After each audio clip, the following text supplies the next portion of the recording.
to another Kray video. Please subscribe to our YouTube channel so you don't miss any videos. And for people really interested in the Krays, check out our private Facebook group, Krays Crime Lords of London. A direct link for the group is in the YouTube description section. We're a friendly and moderated group which has been running since January 2018. Come and give us a try sometime.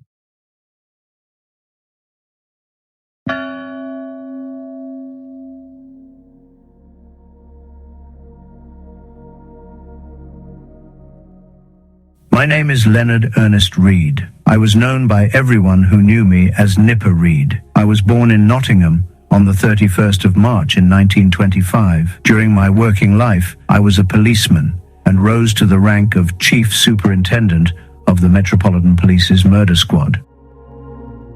I led the investigation into the arrest and eventual conviction of the Kray twins and their firm in 1968 and 1969. Away from my police work, my passion was boxing, and I became a boxing administrator, a position I held for many years. Here is my story.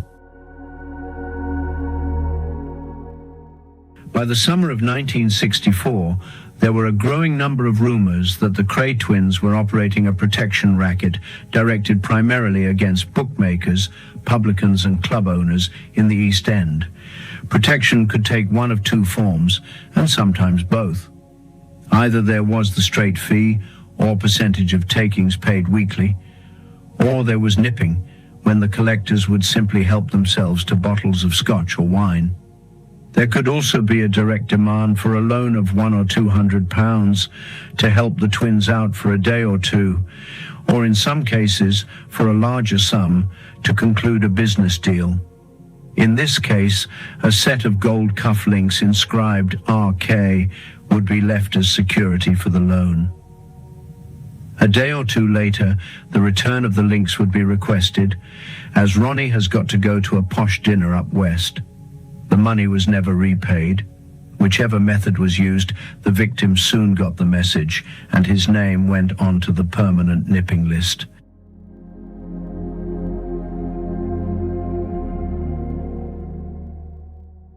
There had been no direct complaint that anyone was being approached to pay protection money because the victims did not feel it worth their while to risk a complaint. But their activities were so blatant that reporters had started to write a great deal in the national press regarding the Krays' activities. It came to a head when the Daily Mirror carried an editorial on the 13th of July, commenting that this gang is so rich, powerful and ruthless that the police are unable to crack down on it. Victims are too terrified to go to the police. Witnesses are too scared to tell their story in court. The police know what is happening, but they cannot pin any evidence on the villains. They are powerless.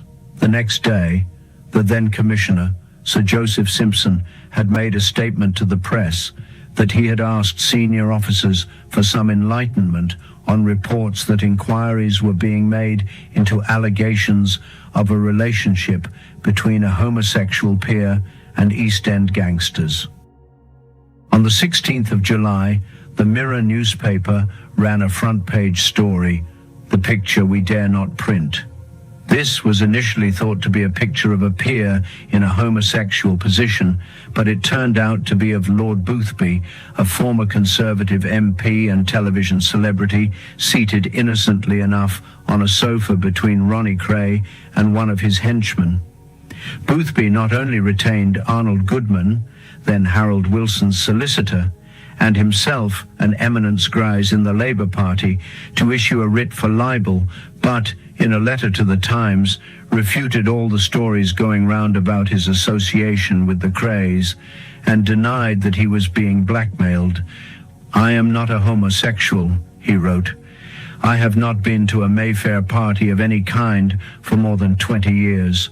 I have met the man alleged to be the king of the underworld only 3 times on business matters, and then by appointment in my flat, at his request, and in the company of other people. Later, he was to receive agreed damages of £40,000 from the international publishing corporations.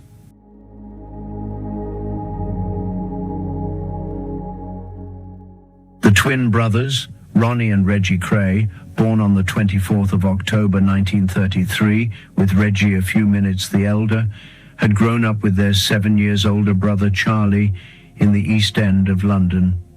Before the war, they had moved to 178 Valence Road, where they lived with their mother, to whom they were devoted.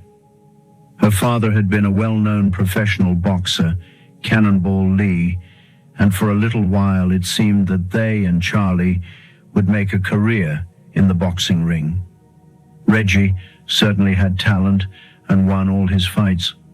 Ronnie had an indifferent record, whilst Charlie, at one time a fancied welterweight contender, finally retired after a bad beating at the Albert Hall from the then undefeated Lou Lazar. He hadn't fought for nearly a year. That night, 11th of December 1951, all three had fought on the bill. Reggie won on points, Ronnie was disqualified. Their boxing careers, which had begun in their teens, were probably the highlights of their non-criminal career. They spent much of their national service in 1952, still compulsory, in the Glass House, facing a string of disciplinary charges for assault and desertion. On their release, they took over the Regal Billiard Hall in Eric Street, Mile End. The owners had been having considerable trouble with fights, breakages, and even threats to burn down the premises. Now the twins offered to mind it for £5, and the violence stopped. Soon, they became the legal tenants. It was a pattern to be repeated throughout their careers.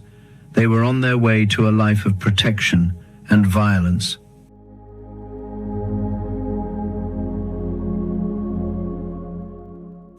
Over the previous years, the Krays had been taken on by the police, but not concentrated on. Before Gerard formed my squad, the CID had never taken their actions personally, and I think they should have done.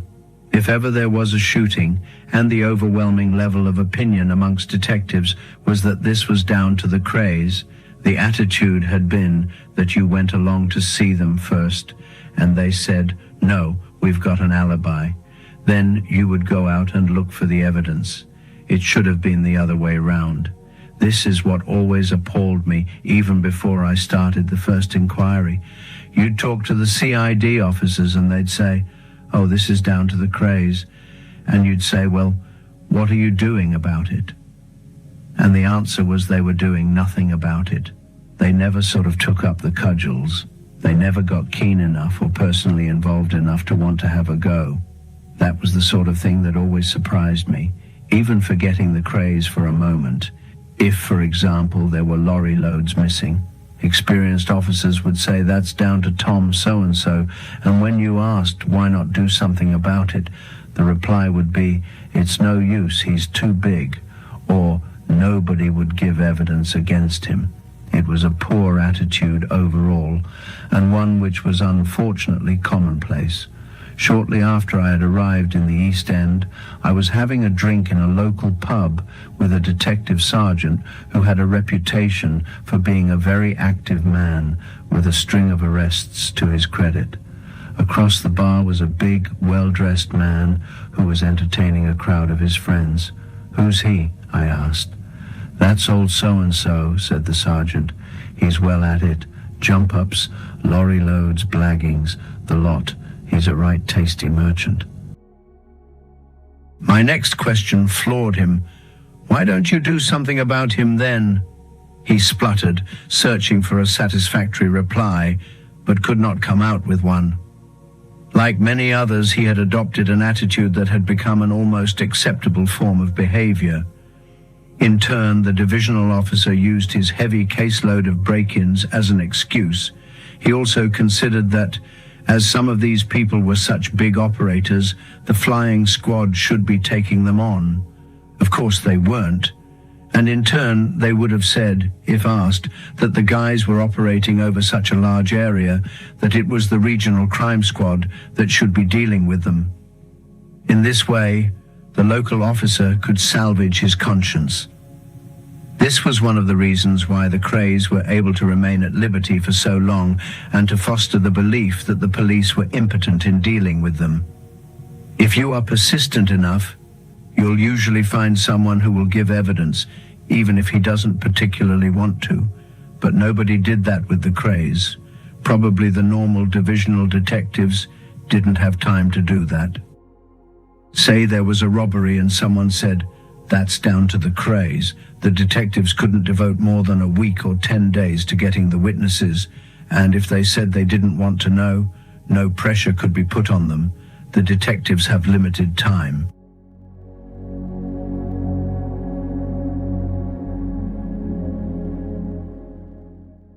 Although the Krays were known and accepted as the bigger-time villains, it still didn't justify ignoring all the other cases they had. I don't believe they'd corrupted police officers on a scale that was sufficient to give them a license. True, in 1966, Ronnie did make a complaint that a detective sergeant had taken £50 from him to allow him to have free run of the Baker's Arms pub in Northiam Street, but I think this may have been something of a preemptive strike. When the man was suspended and prosecuted, Ronnie failed to appear to give evidence at the committal proceedings, and a warrant was issued for Ronnie's arrest. After 2 trials at the Old Bailey, the jury still could not agree on their verdict, and the Crown offered no more evidence against the officer. The only time I had anything approaching evidence that they had corrupted an officer was at the murder trials in 1969. We intended to call a senior officer to make some formal proof, and whilst I was waiting outside number 2 court, a private detective, George Devlin, who had been employed by the Krays, sidled up to me to ask if the prosecution was calling this officer. When I told him they were, he said, "Don't, they've got him on tape accepting £200. I went straight in to tell David Hopkin, the Director of Public Prosecution's representative on the trial, and the man was not called. Of course, there was not sufficient evidence to mount even disciplinary proceedings against the man. The police were the natural enemies of the Krays, but what the twins had done was to create a situation where people believed they were very deeply involved with the police and that they were paying huge sums of money for protection and information. If the twins were not able to buy off a bloke whom they had attacked with a grand and the words, "That'll keep you quiet," they had a second ploy. They would say to the victim that if he decided to go and tell the police about the incident, he should not forget he was wasting his time, because any statement he made, they would have within 24 hours. A lot of people told me that. I'm not making a statement. The Krays will have it within a day. This belief was something the Krays generated intentionally to negate any statements being made by their victims. They could and did produce dummy statements. All they needed to do was produce one printed with the caution Metropolitan Police statement of witness and wave it at the victim, who never got the chance to examine it closely. In this way, people became convinced they'd got the police in their pockets. It was just a part of their campaign, but so I thought it was a hurdle that was surmountable, although it didn't excuse the fact that for years they operated with no real attack on them by anyone with a certain amount of dedication.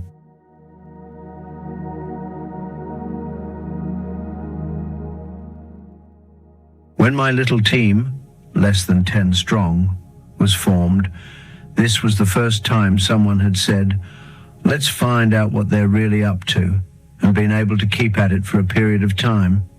The immediate thing for me to do was to go and see what they actually looked like. And the first time I saw any of the Krays was in the Grave Maurice, a seedy pub in the Whitechapel Road, one of their favorite haunts.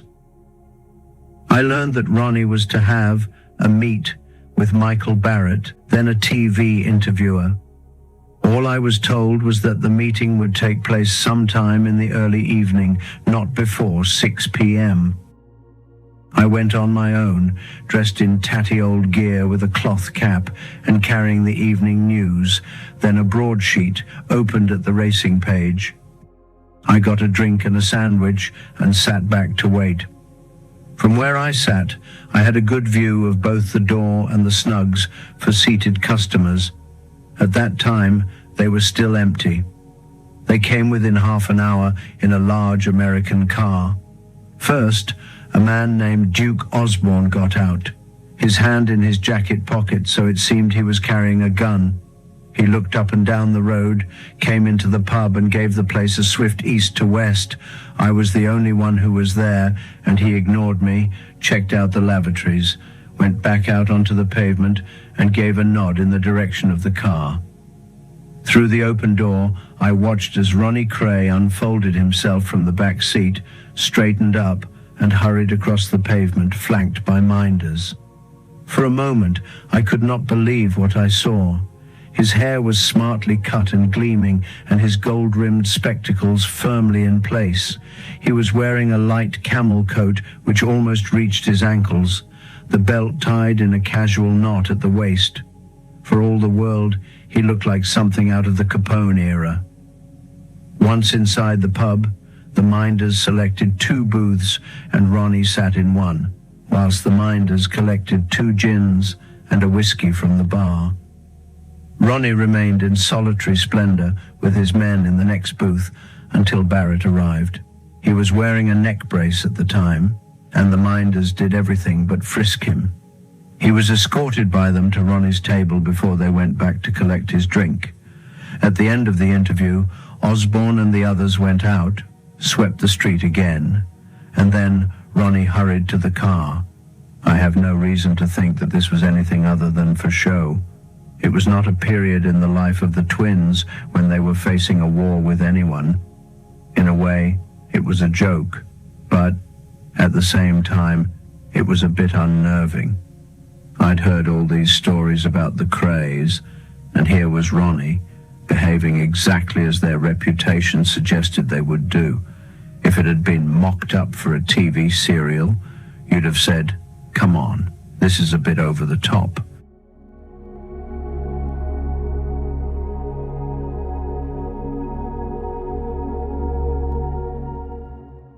However, the joke of Duke Osborne and his finger in the pocket was on me. A few weeks later, a small boy was brought into the police station at Bethnal Green after he had been found in possession of quite a nice wireless, obviously well beyond his price range. Although it was quite clearly stolen, he stoically refused to say how he had come by it, and so his father was called to the station. He was a typical East Ender with no time to waste. He heard the facts and then asked the boy where he had got the radio. The boy still wouldn't say, so he slapped him across the face, saying, "Nah, you tell him or you'll get one on the other bleeding side." The reaction of the boy was swift. He began to cry and soon told all. His father, now completely satisfied, left the room. "Rotten bastard," muttered the boy, and when he was told by the officer he shouldn't speak like that about his father, he blurted out, "Well, he can have a go at me over epoxy wireless, but he don't say nothing about that lodger in our house and all the guns under his bed." The lodger was Colin, Duke Osborne, one of Ronnie's boyfriends, and it was only after our search of his room that I realized the finger in the pocket probably was a gun. Osborne, who came from a decent family in Westminster and was known as Duke because of his upper-class manners, was the armourer for the Krays, whom he had met when they had settled some gambling debts of his. For possessing the firearms, he received a 7-year sentence and died in prison.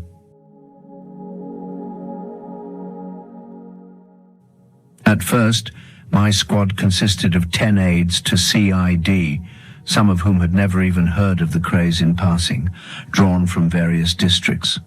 It was never going to be a covert operation. The men were drawn from almost every division, from what was then 3 district. People would suddenly disappear from their regular duties, and friends would ask, "Where are you going?" and "What's it all about?" It was pointless to try and keep it under cover. There was also a detective constable whom I picked myself. Trevor Lloyd Hughes was well known to me from my Paddington days and had always impressed me by his dedication and ability. He was of enormous help, and later, when I formed another squad in 1969, I again co-opted Trevor. My faith in him was not misplaced. He rose to the rank of commander and, sadly, he died as a serving officer at the young age of 52. Any thoughts I had that the investigation would be concentrated but short were soon dispelled. The journalists who had written the articles were interviewed, but could do nothing more than repeat stories they had heard. I went to see my old friend Jack Spot, the ex-king of the underworld, who had employed the Krays as minders for his bookmaking pitch at the Epsom races when he was at war with Billy Hill. Jack was now living in West London in much reduced circumstances and knew nothing. He told me how he had tried to teach the twins how to get plenty of money without doing all the violence, but they wouldn't listen. I thought that was a bit rich, bearing in mind his predilection for choppers and hammers. He was down on his luck and knew nothing. In fact, he was rather hoping to capitalize on the interest in the Krays with another story in the newspapers about old times. There was a story that protection money was being paid by an Italian restaurant near the British Museum in Store Street, and that two of the Krays henchmen collected the contribution weekly. But the owner denied the rumor, and this line of inquiry was abandoned after observation failed to identify anyone remotely connected with the Krays, let alone the two named men visiting the premises. At the time, there were stories circulating that the Krays had slashed the buttocks of people who refused to be intimidated and pay protection money. The story went that these people had been brought before a Kray court, presided over by a twin or other senior member of the firm. A prosecutor outlined the facts, and although the poor devil was allowed the benefit of counsel, he was inevitably found guilty and sentenced. It was said that Ronnie's favorite sentence was a buttock slashing with a razor, so that every time he sits down, he'll remember us. Every hospital in the Greater London area was asked for its records, but no one could be traced who had attended hospital after such a slashing. What I did not know at the time was that the Krays had a tame doctor who treated such wounds.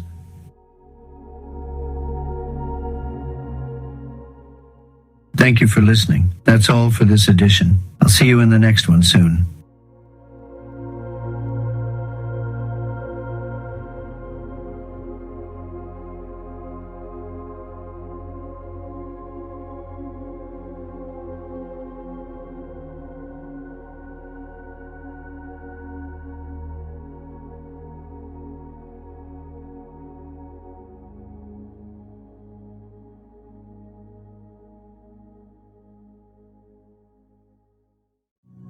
Thank you for watching. If you enjoyed the video, please join our Facebook group. It's called Krays Crime Lords of London. We're a friendly moderated group with over 1,000 Kray and other celebrated gangster videos available for view. There's also thousands of images in the photos sections. The link for the group is in the YouTube description section. I hope we see you there soon. Leave a like and subscribe.